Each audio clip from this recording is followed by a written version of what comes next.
నమస్తే తెలుగు భూమి న్యూస్ కి స్వాగతం.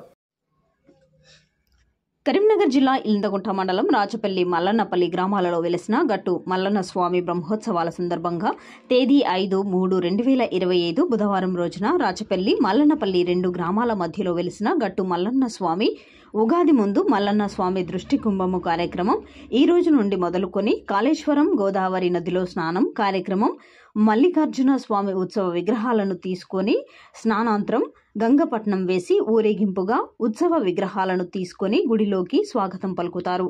ఈ రోజు నుండి మొదలుకొని పెద్దపట్నం జరిగే వరకు అగ్నిగుండాలు పెద్దపట్టణము కార్యక్రమం కావున భక్తులు అధిక సంఖ్యలో పాల్గొని మల్లన్న స్వామి కృపకు పాత్రులు కాగలరని కోరుకుంటూ దిష్టికుంభం కార్యక్రమం నిర్వహించారు. ఈ కార్యక్రమంలో ఒగ్గు పూజారులు మధురి సదయ్య, మధురి రాజయ్య, కుమారస్వామి, ప్రశాంత్ సదానందం, ఆలయ కమిటీ సభ్యులు కలాల రామరెడ్డి, వేముల రాజిరెడ్డి, వేముల శ్రీనివాసరెడ్డి, సాదుల సాంబయ్య, సాదుల రాజు, ముడుపు బాపురెడ్డి, బుద్ధర్తి కుమారస్వామి తదితరులు పాల్గొన్నారు.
ఎల్లమ్మ చెరువు ఏపల కురువల్లు 4వ దర్వాజా న్యాయమైన గుళ్ళు